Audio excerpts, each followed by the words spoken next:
Hello, welcome to the ICC C4DTI Reliable Systems webinar. We'll be making a start shortly. We're just letting everyone log on to Zoom. Thank you.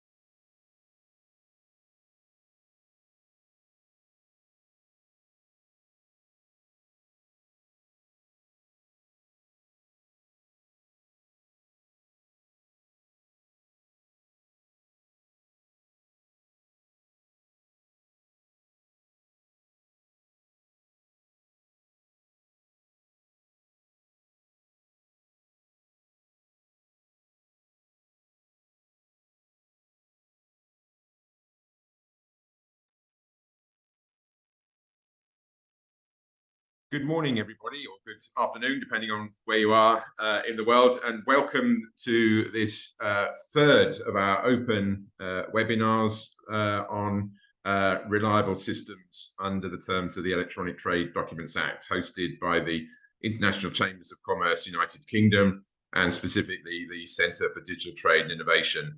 For those who don't know me, I'm the director of the centre. My name's Nick Davis. And we're in the business of seeing into practical implementation the terms of the Electronic Trade Documents Act. And this is quite an interesting call, because this is the first since the Act became law. I was just looking back, our previous one was on the 13th of September. The Act came into force on the 20th of September. And indeed, we've already had some transactions undertaken under its terms between the UK and Singapore, of which we will hear a bit today. And really, this is about keeping up the momentum behind the Act and ensuring that the trading community generally benefits from its provisions as quickly as possible. And today we will hear from three people who have been intimately involved in the run-up to and the implementation of the terms of the Act, both here in the UK and in other MLETR ready jurisdictions. So we'll hear from initially from Tom on the corporate need, from Andy on the actual transactions that he's already undertaken, and from John on how the legal and technical sides of the Act join up and are pretty much there to be taken advantage of as we speak.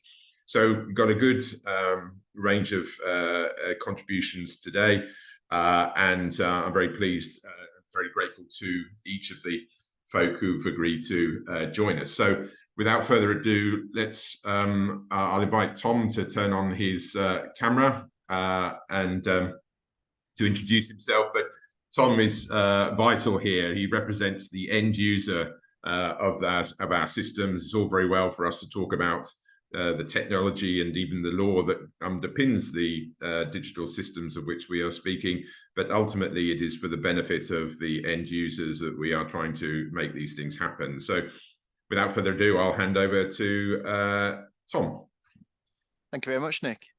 So I always feel a bit of a fraud when I come into these sort of environments, because I'm coming into this probably at the latter stages of the introduction of the legislation. But I think it's really important, because now as a business and corporately, and I'll go on to introduce myself in just a moment, this is when we as corporate will take accountability of the Act, we will put it into play, and obviously, or hopefully, reap the rewards of the process. So I'm just going to share a quick presentation with everybody today. Just bear with me as I go into presentation mode.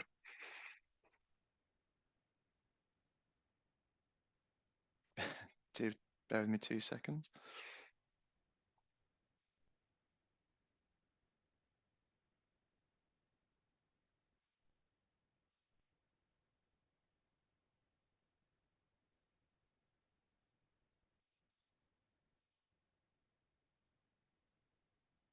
I am trying to place into presentation mode, just bear with me 1 moment.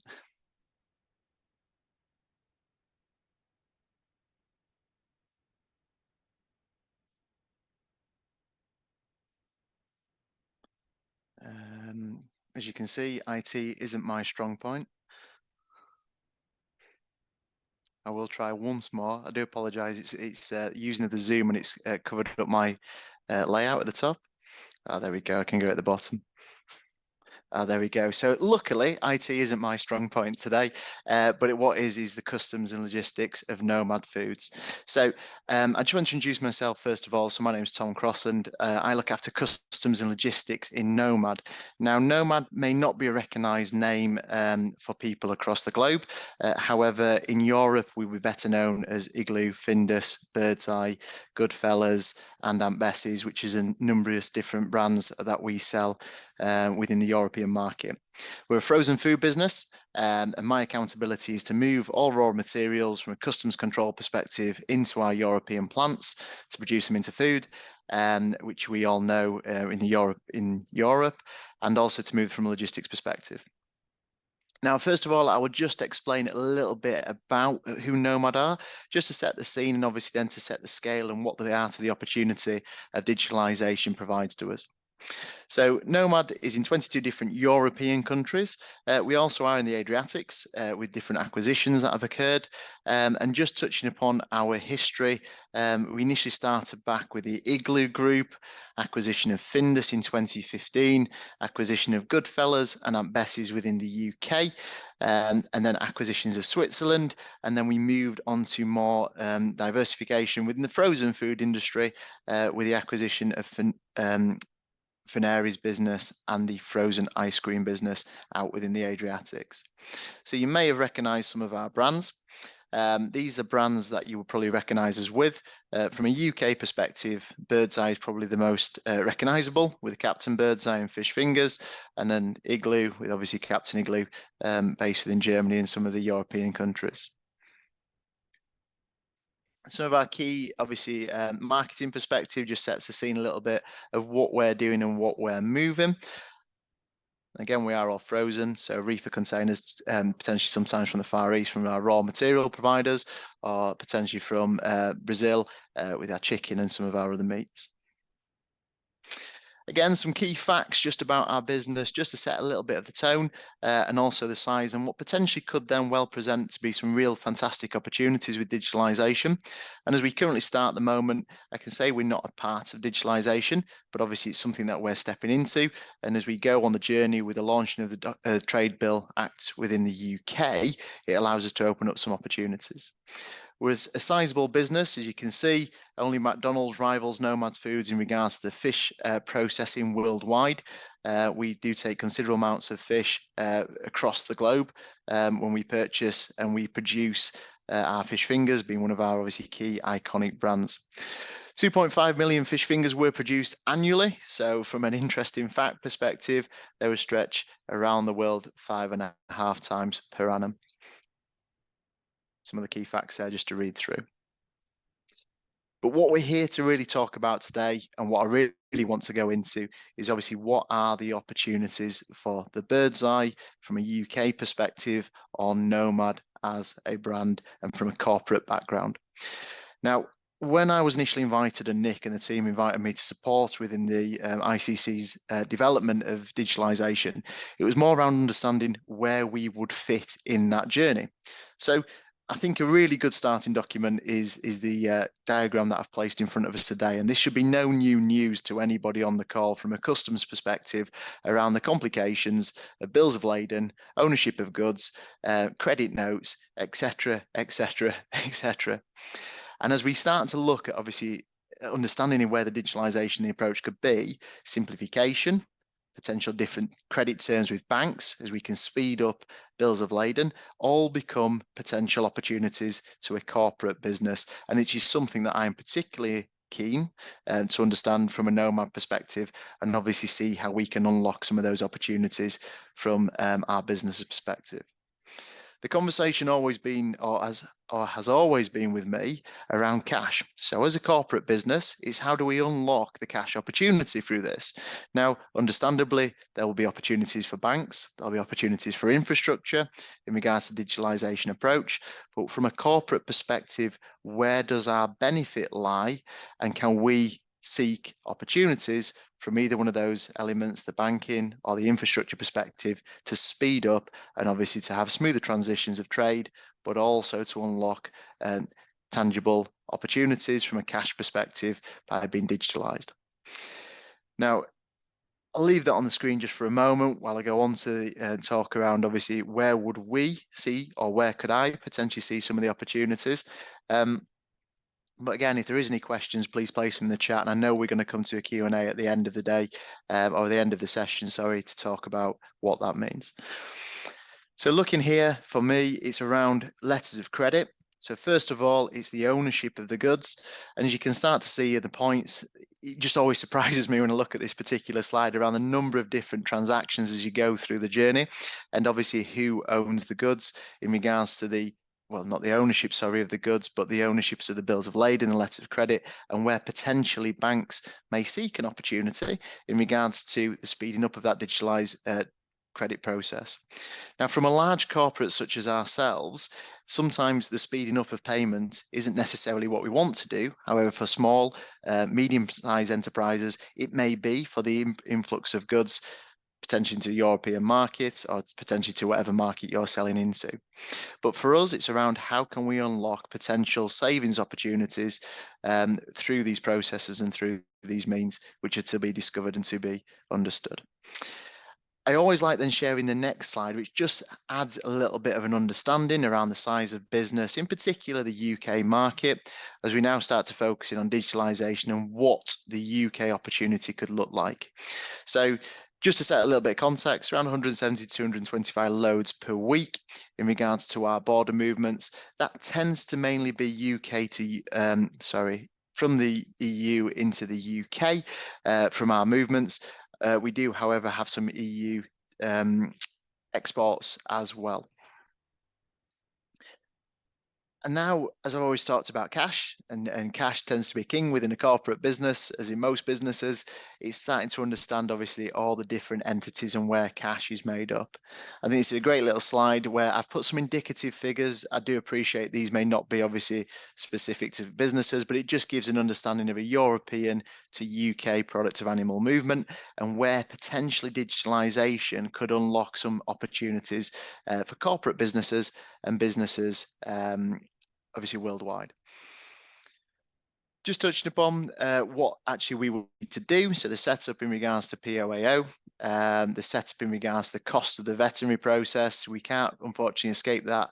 However, within the UK, we are looking at potential ecosystems of trust, and therefore there may be simplifications in the vet world in future to come. However, digitalization allows and unlocks some of that opportunity because we're talking about movements of data rather than talking physical pieces of paper and a physical transactional process. We then have the broker's fees. So how does digitalization improve broker's fees? Well, when we start to look at our SAP system, which is the majority of what obviously corporate companies use, could we EDI? And straight away from an EDI perspective or the integration from a broker's perspective, we could then start to cut costs. And obviously through the digitalization bills, there is obviously the opportunity for them to be digitally linked to rest of world countries, as well as obviously European countries. Now, I am talking this on obviously European perspective, but obviously it can be extended to worldwide following the slide, 2 slides before. I'll then go on to obviously some additional charges here. We've got the BCP and then prior to arrival in the UK, but that's just to try and look at setting the bit of the tone in regards to additional costs that corporates do have for moving across borders and how we could potentially mitigate that going forwards in the future. I think at this point, Nick, I sort of draw to a close and what we've discussed today.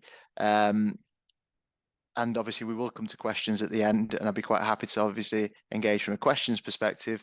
But I just wanted to set the scene a little bit in regards to, we are new to this, we are understanding the process. It's an exciting journey to be a part of, and one we are truly looking forward to being on the journey of, around how we can unlock some of those cash opportunities in a corporate business. Thank you very much. Thanks very much, Tom. If I may, I've got a question for you. Obviously, Nomad is quite a big organization, and you are but one person in it. I wonder, you clearly understand the benefits that could accrue to the business for digitalization. what is it that you need to be able to bring the rest of your organization along with you and to get the sort of investment in some of the, what we think are quite modest changes? You know, this isn't a massive redesign your ERP systems, but there will need to be some change in order to facilitate digitalization. How are you approaching that internally, and what do you need from people who are on this call today in order to make that case? Fantastic question, Nick. Put me on the spot straight away. But no, it's a really valid question, because I think when you've been on the journey and the unfortunate start of Brexit, where we were the UK, and this is how I came into the customs world, is we were talking around, obviously, understanding the processes means we've always had a relationship with Europe. So we are a European business. And when we're moving our products between the UK and Europe, or Europe and the UK, it's been quite simplistic. With the introduction of Brexit, it's had significant on cost for us. So it starts to be an easier door to push on with the exec, because we are having a cost and we are having an overspend. But then when we start to look at, well, it's always just been, excuse me, the norm to export from the rest of the world and import into Europe. And when we start to talk about digitalization, the on costs of Brexit, and be able to start to mitigate or reduce some of these transactions, it becomes an easier conversation to have. I think with the digitalization process, and we're talking more rest of the world, bills of lading here, credit notes and speed, it can be difficult to say to your exec, we can speed up the transition of cash and the movement of cash, because then where is the benefit for the corporate business? And it then comes to be around the transaction. So the speed of unlock and actually employing colleagues to actually do a transaction or a tangible activity, a physical activity, because that's all around payment and process. Or then it talks around, well, if the banks are making a opportunity of in regards to the credit process and the bills of lading and potentially corporate or finance trading, which is fine, that's great, that's, I mean, that's what's in the bank's interest to do. Where's the opportunity for a corporate business? And that may not necessarily be physical cash, because I understand how that sits potentially on the debt and the balance sheet of a corporate business. It may be around, is there other corporate opportunities, such as lower interest rates, better terms of trade? So it may not be the physical transaction of cash, so to say, but you can start to unlock opportunities, if that helps. Yeah, that's brilliant. Thank you, Tom. And I think you're right. You know, we have to help you make your case. You know, you won't have all that much time in front of your CFO to make the case for this, and we're here to try and help you do that. And you know, the interest of quite a lot of the folk on this call will be represented by you making that case. So I think we've all got a motive to really help you do that, and to get you and other corporates involved. And we're very pleased to say that you've agreed to be part of the and indeed to lead the corporate task force on this, so that we ensure that what we do meets the requirements of you, the beneficial cargo owners, and the main users of these systems. So thank you very much indeed, Tom. A very interesting perspective. So there we have it. There's clearly a demand in the market there from the likes of Tom and his major organization. So how are we going to supply that requirement? Well, next up is Andy, who's pretty much already got the provision of these services under his belt. He's already undertaken a transaction between the UK and Singapore. He's in fact based in Singapore, so we're grateful to him staying up late, way beyond his bedtime, to talk to us today. But you know, this brings it very much into perspective that this is real stuff. It's happening out there now, and there are already solutions to the problems that Tom referred to so eloquently. So let's hear what it's like in the real world of moving stuff around digitally. Andy, over to you. Nick, thanks very much for that. And I thought I'd begin with just a very short introduction to myself. You know, I am the CEO of Logchain, which is a digital platform, but I did come from the physical realm of logistics. I'm not, and I don't pretend to be a technologist. I am a logistician. And I've been very lucky to have some very interesting and varied experience in the industry, having working experience everywhere from the Arctic Circle to living in a shipping container in the world's biggest minefield in Iraq, to running businesses in Africa, and I've now been in Singapore now for over 15 years. And the industry is something that I've got a massive passion for. And we founded Logchain really for anyone who makes, moves, or consumes goods. And we find it a great pleasure to work with people like the ICC and C4DTI. And what we wanted to do was to deliberately and immediately show that it can be done. So the ETDA it's a fantastic piece of legislation. It's a permissive piece of legislation. And there's been a lot of hard work from the ICC and a lot of other hands to get this passed. And it's now over to the private sector really to embrace this, grab this and run with this. So we very deliberately made sure that we wanted to act very quickly. So we did actually execute the world's first fully end-to-end digitalized movement of goods, with collecting them from the UK on the 21st of September, which we'll get into in a moment. And I'll just share my screen now to give you a very brief introduction to Logchain and exactly what we did with this shipment.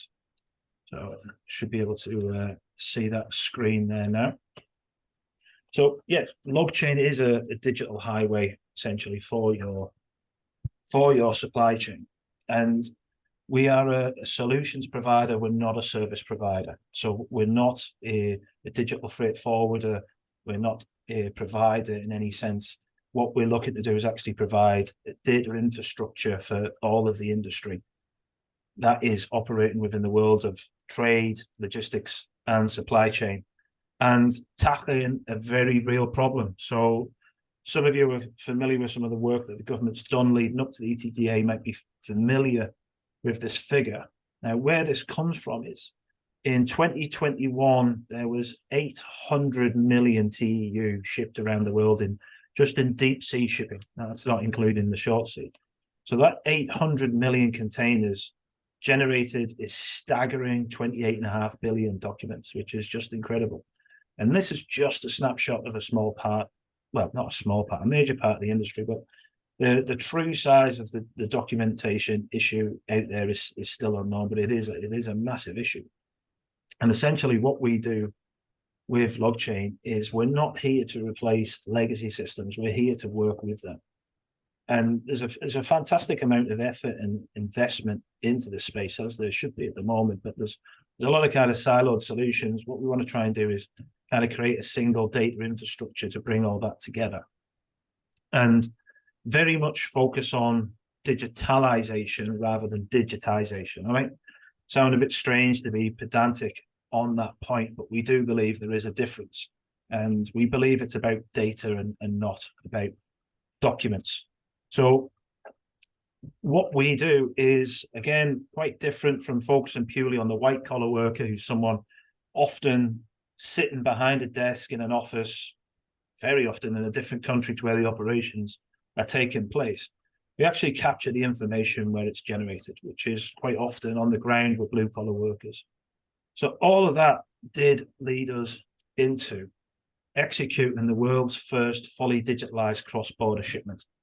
So we were very deliberate in the timing of this. We'd been working on this since the early part of this year, with Fort Vale being the manufacturer. It's a very prestigious UK brand. It might not be known to most of the people in the audience, but they provide high precision, high value goods for the world of chemical processing and chemical logistics. And we were very deliberate in the forming of this consortium, and it was a consortium. It was the Logchain, that platform, that brought this together, but we did all work together to execute this. And we were very deliberate in choosing an international consortium. You know, Singapore and the UK have signed a number of agreements together and are very much positioning themselves as the global leaders for the digitalization of trade. And we wanted to make sure that it was a mix of British and Singapore companies, but also a mix of multinationals as well as SMEs. So we were very deliberate to make sure that the first mile provider in the UK was British and was an SME. We made sure that here in Singapore, that the last mile provider was a Singapore company and it was an SME, because we wanted to show that digitalization is for all. It's not for some. You know, there have been some efforts in the past which essentially have created a bit of a digital walled garden, and we want to kind of move past that. Now, the outcomes of this was significant. So we did eliminate every single piece of logistics paperwork from the process. So, you know, there's a phrase I do use quite often. It's all well and good putting the bill of lading on the blockchain, but if Bob in the warehouse is still using a clipboard, it is a bit of a vanity project. And that's what we did, is we finally got that clipboard out of the hands of Bob after 20 years, and everything was converted to desktop or to glass. So even the gate in and gate out of vehicles going in and out of premises was moved to the mobile app. Every single process was moved to either desktop digitalized processes or to using mobile apps. 100% removal of logistics paperwork. The adjacent process paperwork was reduced by 85%, and the actual process time in terms of the logistics operations was reduced by a staggering 89%. These are the real actual benefits from this. Now, we are actually conducting a bit of a debrief, autopsy, as it were, of this throughout this month, and we will be sharing those findings both here in Singapore and also in the UK. We will be providing this information to the C4DTI. We do work very closely with C4DTI. There's some good work going there. So we do want to show people what we did and how we did that, and the fact that this was an ecosystem approach, because there's also there's other benefits here as well with the ESG and Scope 3 elements. But as we get more information on that, we will share that further down the line. Now, let me just stop sharing there. Now, that is what we did last month. And that was an air freight shipment. But again, we want to keep up the pace. It has to be scalable, repeatable, scalable, repeatable. So last week, we actually collected goods once again from Fort Vale in the UK, bound for Singapore. But this time, instead of the air freight, is actually containerized. So this looks likely to be the world's first fully digitalized movement of containerized goods internationally. But again, we move beyond that. And something I do want to share with the audience today is Logchain, as well as working with the British Chamber of Commerce here in Singapore, as well as the FCDO, UK government in Singapore, UK and Thailand, will actually be spearheading trade digitalization commercial pilots. And that word's very important, commercial. We are past theory now. We will be conducting these pilots across the UK, Singapore and Thailand, and there will be a briefing document that we'll be able to share by the latest, will be by the middle of next week. And again, this document will be shared with the likes of IMDA, C4DTI and the ICC, because we want as many people to be involved in this, and we want to show what the real benefits are of digitalization, but also have a very adult conversation about some of the challenges. For those who have worked in the logistics and supply chain industry, you probably know the failure rate for digitalization projects are staggering. It varies from anywhere from 60 to 92% in terms of failure. And one of the reasons why we're working with the UK government and international bodies such as the ICC and C4DTI is to highlight some of these challenges. So that's a bit of an introduction into what we've done in terms of to move it from theory into reality, and also our intention to keep continuing that cadence month on month and looking to make this scalable and repeatable. Brilliant. Thank you very much, Andy. And I think that is an indication that the solution to Tom's issues is not a theoretical construct or a legal one. It is actually a practical one. If I can follow up on a question then in similar vein to that which Tom, so we have had a number of these sort of pilot sort of announcements over the past few years. In fact, you know, we've done an e-promissory note or an e-bill of lading or so on, and everyone gets excited for exactly 30 seconds and then goes back to the paper-based day job. How do you see the route to, as you say, scalability and this becoming the norm? And what would you say to Tom when he has his 10 minutes with his CFO about how you know, to make the case that he needs to in that context? It's a great question, and one way to always grab the focus of a CFO is not just always money, but there's also risk. Now, digitalization does make supply chains and logistics a lot more robust, but it also makes it a lot more transparent. More and more now, consumers are putting greater demands upon brands to deliver upon their promises. So, you know, I believe it was earlier this year, Eni, the Italian national oil company, had the ignominious honor of being the world's first corporate to be fined and prosecuted for greenwashing. So Scope 3 is here, you know, provenance of product. I live out here in Southeast Asia, which is the growth center for palm oil, which has a lot of issues connected to it in terms of brands. Supply chains need to de-risk their operations. There's a lot of issues around child trafficking, human trafficking. Again, that is an issue out here in Southeast Asia as well as other areas.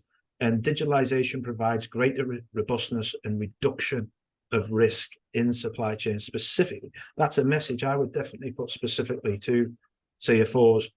And also the consumers. There are, you know, great brands out there like Nomads, like Unilever, who need to protect their brands. And there's forgive the cheesy phrasing here, but I kind of coined the term a few years ago of Instagramonomics. You know, you've got the younger generation now, Gen Z, they are a lot more ethical in terms of their purchasing power. And this is quantifiable. So myself, I'm a Gen X, but the Gen Z, Gen X and the baby boomers, it is quantifiable. The price of our ethics is 2%. This is a known number. So we will pay 2% more for sustainably sourced goods. That's it. Gen Z, they will pay 10% plus.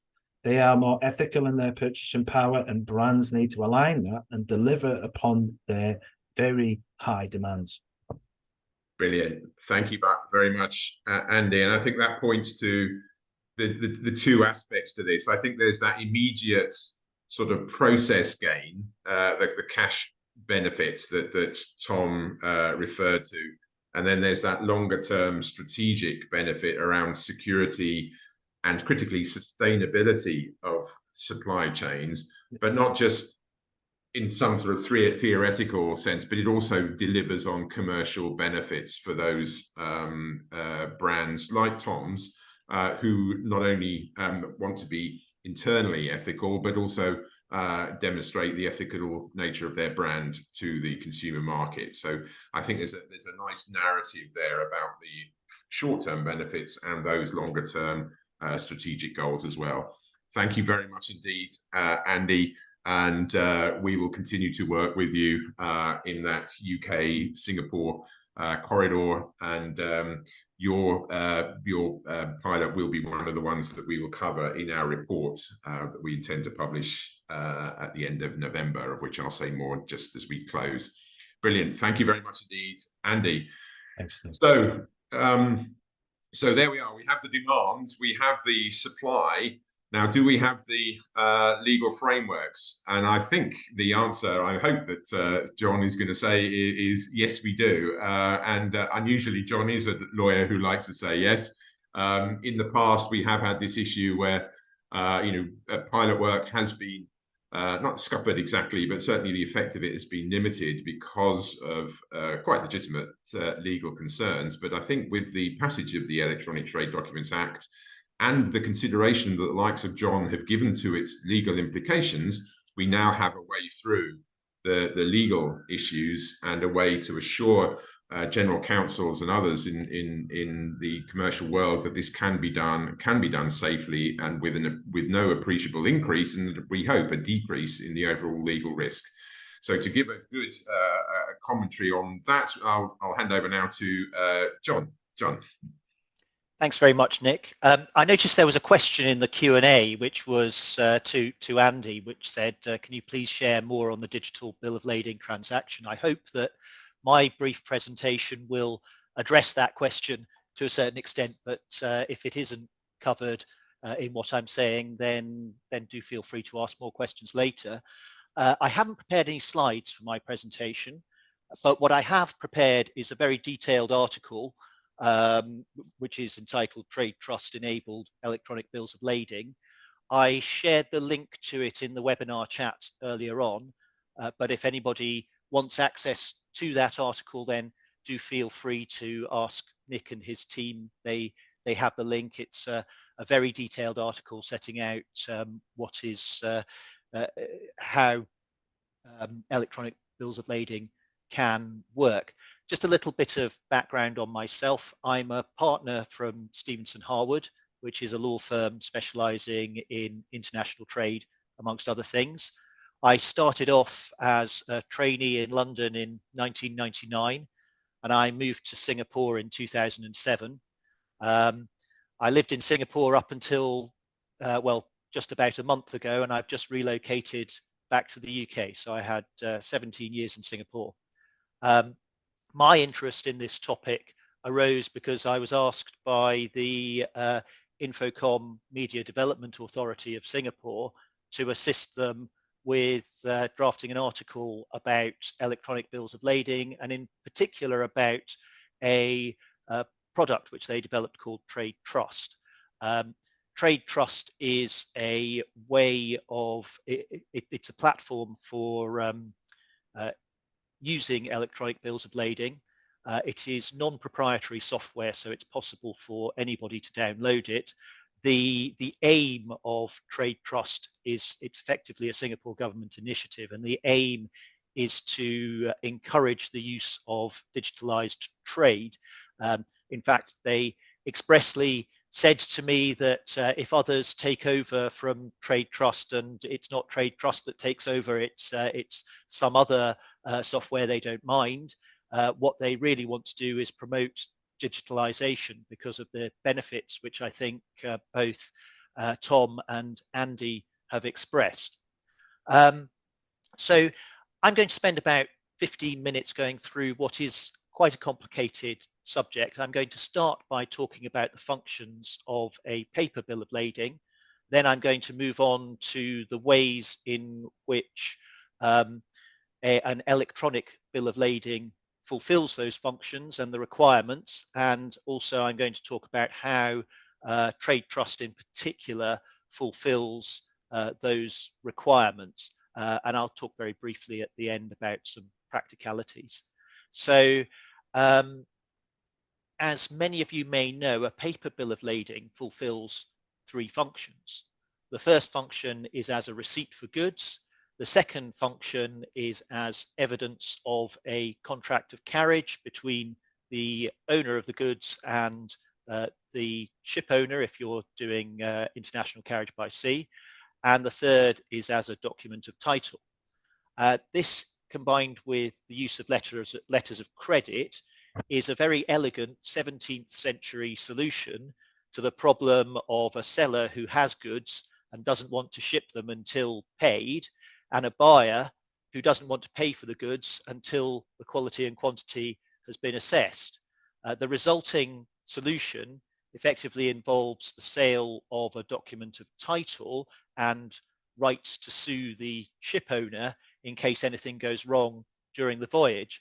And it is rather an elegant solution, which is why it's lasted so long, but it does involve all of the additional costs and issues which have been described by my colleagues on the panel so far. The bill of lading is an exception to certain legal rules of contract, and the main legal rule of contract which it covers is the rule of privity of contract. So the English rule of privity of contract is that a person cannot enforce a contract to which that person is not a party. That's very important, in particular in relation to the contract of carriage function of a bill of lading. So it is a fundamental function of a bill of lading that the lawful holder of the bill of lading can sue the ship owner if something goes wrong on the voyage, resulting in damage to their cargo. In most cases, the ship owner is quite unlikely to have any idea about who the lawful holder of a bill of lading is. I see Tom put a hand up. I don't know if you want to say something. No, John, apologies for that, but it's a great point in regards to the ownership of the goods as well. So I am listening intently, and I think I'll have some questions afterwards. Sure, no worries. Yeah, so it's a fundamental function that the lawful holder can sue the ship owner. The ship owner may have no idea about who the lawful holder is, particularly given that the cargo may have been sold multiple times during the voyage, and that's very much the case with oil cargoes, amongst other things. This has been dealt with by legislation in the UK, the old Bills of Lading Act, which was replaced with the Carriage of Goods by Sea Act 1992. It deals with that issue, and it makes bills of lading effectively an exception to the rule of privity, and allows people to enforce the contract of carriage who were not original parties to the contract of carriage as a result of holding a complying bill of lading. Now we have a digital revolution going on, and this situation and the legislation in place has needed to be updated in order to remove the need for paper bills of lading. The way that the legislation in the UK has come about is through the MLETR, which is from the UNCITRAL Model Law on Electronic Transferable Records. Electronic bills of lading have been around through my entire career. I remember when I was a trainee in 1999, one of the partners asking me to do some research on electronic bills of lading for a particular platform. Progress has actually been much slower than anybody predicted at that point. And I think privity of contract is again to blame for that. The platforms which were around when I first started my career require everybody in the chain to sign up and be bound by the same contractual terms under the platforms to allow equivalence of the electronic bill to a paper bill. And that can work for certain specific trades, like, for example, the container trade, but it isn't workable for all of global trade because it's too difficult to get everybody to sign up to the same platform. The aim of the MLETR is to fix that issue, and it has entered into national legislation in Singapore, the UK, New York, Delaware, and I will approach it from a UK perspective. The UK Act, as introduced by Nick earlier, is the Electronic Trade Documents Act of 2023. That's the UK enactment of the MLETR, the Model Law on Electronic Transferable Records. The main aim of the UK Act is to achieve functional equivalence between a paper bill of lading and a digital bill of lading. And there are certain conditions for functional equivalence. I've addressed all of those in detail in the article with the link that has been supplied. So this is rather technical, and if you want the full detail, do please read the article. But the main conditions are, firstly, that the electronic transferable record must contain all of the information in the equivalent paper document. Secondly, that it must be reliable to identify the electronic transferable record and keep it subject to control. This is the shorthand for this is singularity. Thirdly, it must retain the integrity of the record throughout the life cycle of the document. Effectively, there must be control. And finally, it must be reliable. The MLETR, sorry, the Electronic Trade Documents Act also contains some provisions about cross-border recognition. So the next part of my my brief presentation is about how the practical ways in which trade trust ensures compliance with the MLETR in particular, and also incidentally the UK Act, which enacts the MLETR in the UK. The first manner in which trade trust ensures compliance is that a trade trust enabled electronic bill of lading is designed to contain the same information as a paper bill of lading. It will contain all of the relevant information in electronic form, the off-chain bill of lading data, that's the receipt for goods, and the on-chain record of title ownership. The bill of lading data file can be opened by anyone with whom it is shared, and the record of ownership is recorded as a pseudonym. And the pseudonym is the wallet address of the holder of the electronic bill of lading. That keeps the identity of the holder confidential, but it is still recognizable and provable. So if at any time, for example, the lawful holder of the bill of lading has a problem and needs to express their rights to sue the ship owner, they can prove that they are the lawful holder with title to sue as a result of the pseudonymous recording of their ownership under the trade trust system. So that's the same information as paper document requirement. The second requirement of singularity, it's important to identify who is uniquely entitled to exercise rights as the holder of the bill of lading, and trade trust achieves this through non-fungible tokens. So NFTs tokenize the trade trust electronic bill of lading and are embedded in the EBL. The NFT which is embedded in the EBL remains unique and unaltered throughout the life of the bill of lading, which allows the singularity requirement to be met. The next aspect of this requirement is control. The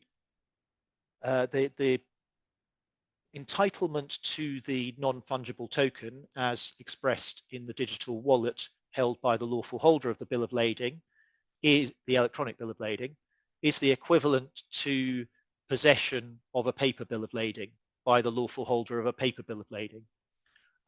So trade trust utilizes smart contracts to hold the non-fungible tokens, and only the holder of the wallet matching the on-chain record associated with the NFT can transfer the electronic bill of lading to another new holder.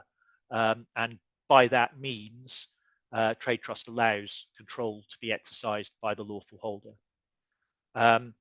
The next requirement is integrity. The information in the electronic bill of lading must remain complete and unaltered apart from any authorized change by, for example, transfer or endorsement throughout the life cycle of the electronic bill. Trade trust does this by use of public verifiable blockchains to record owners and holders of bills of lading. Finally, it needs to be a reliable method. Essentially, this requires security, data integrity, and some form of supervision. Trade trust does this through the public blockchain again, which is verified and validated with each transaction. So that's really an overview of how trade trust fulfills the requirements of the MLETR and the UK Act, but there is much more detail in the article if you want to turn to that.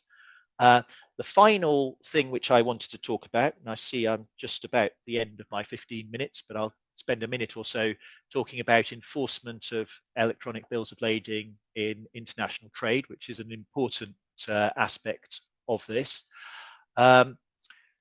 users are naturally concerned that not everywhere has adopted the MLETR or would necessarily recognize an electronic bill of lading. So there are some jurisdictions which simply haven't turned their minds to it. We consider that this can be addressed by identifying the law and jurisdiction of an MLETR country in the law and jurisdiction clause in the Bill of Lading. So, for example, you might wish to insert English law and English arbitration or English court into your Bill of Lading in the law and jurisdiction clause. By that means, you are then subjecting your electronic bill of lading to the law and jurisdiction of a country which has implemented the MLETR. If the country of delivery fails, or wherever, if any country in the chain fails to recognize the law and jurisdiction clause, it is likely that the courts of the MLETR jurisdiction, and in particular the courts of England, would be prepared to grant an anti-suit injunction against any party that commences proceedings in a non-contractual forum. So effectively what you're doing is you turn to, if you've got an English law and jurisdiction clause, be that arbitration or court, you can go to the courts of England and ask them to grant an injunction against any claimant who tries to bring a claim in another jurisdiction which is not the one named in the jurisdiction clause. It doesn't injunct the foreign court, so it doesn't stop the foreign court from carrying on, because the UK courts don't have power to do that. What it does is it injuncts the foreign claimant from pursuing those proceedings.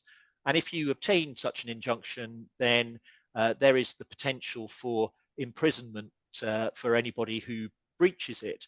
Of course, that's only effective if there is somebody who can be found in the English jurisdiction. But in addition to that, there is some English case law which indicates that the English courts will award damages to a claimant, will award damages to a person who has had an adverse judgment against them as a result of a breach of a law and jurisdiction clause. And the damages would be to put that person in the position they would have been in had the law and jurisdiction clause been fulfilled, which means that if the foreign court made an award or order which would not have been made by the court named in the law and jurisdiction clause, then damages for the difference between those awards could be obtained. So there is real potential for electronic bills of lading to work. And this situation is very much equivalent to the situation that you have with a paper bill of lading, where you name England and arbitration as your law and jurisdiction in your document. And I think that that's really all I wanted to say, and I've done about 20 minutes, I think, of my 15. Yeah. So if anybody has any questions, then do please let me know. But I would also encourage you to read the article. Thank you very much, John. And I think that completes our circle today. You know, we've got the demand, we've got the supply, we've got the legal frameworks. I guess my one question would be, if in Tom's meeting with his CFO, the CFO has invited the General Counsel along, what two-sentence response would you give to General Counsel's view, about a skeptical view about plunging deep into the digital pool?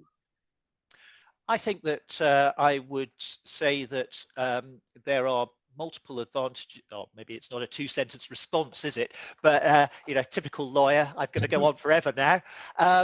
There are multiple advantages to using electronic bills of lading. One in particular is the reduction of potential misdelivery claims, because it's much easier to identify who the lawful holder of the bill is. Another is making it much easier to prove title to sue, which I mentioned earlier on. So it's often there is a dispute about who is really the lawful holder of the bill of lading and who can really sue a ship owner for damage to the goods. So those are a couple of the advantages. Then there are all the economic advantages, which Tom and Andy have already discussed. And in terms of the legal situation, the use of an MLETR compliant law and jurisdiction in the bill of lading should address your concerns. There is, of course, one aspect which is developing and which does need to be addressed, which is the insurance aspect. Yeah. And there are ongoing discussions, in particular with the international group of P&I clubs, about how electronic bills of lading are going to work. I mean, in the past, they've been looking quite intently at the platforms, and they look at the user agreements and check that those comply, although they won't specifically say that they comply, but they will usually say they don't object to certain platforms. Yep. There are ongoing discussions about the international group of P&I clubs' attitude to these kinds of bills of lading. I think we're rather hopeful that they will accept them sooner rather than later because of all of the advantages and actually the potential for reduction in claims. Indeed. Thank you very much, John. And thank you to everybody here. That takes us pretty close to the top of the hour. And as John says, we in the centre are also involved in those discussions with the P&I clubs to ensure that that insurance aspect is covered. So really grateful to our panelists today. Thank you very much to them. Just a quick final update from us on what next. Our work on the development of the model for reliable systems continues. We will be looking at the rules that apply to those systems, security, the fraud prevention, the digital identity, and the data integrity aspects of those systems. And we will be hoping to publish probably in the next 3 to 4 months early versions of those models so that we can get feedback from as broad a range of the people interested as possible. And we aim to have that modeling to give something for suppliers to aim for and for potential users to be assured that they can use safely within the next 12 months. So as so with that, and we'll have another call of one of these, by the way, next month, where we will keep everybody updated on progress on that. So with a final thanks to Tom, Andy, and John, I would like to thank you very much for your attention. And we'll be back in touch shortly with the details for the next call, which will be in about the middle of November. Thank you very much, everybody.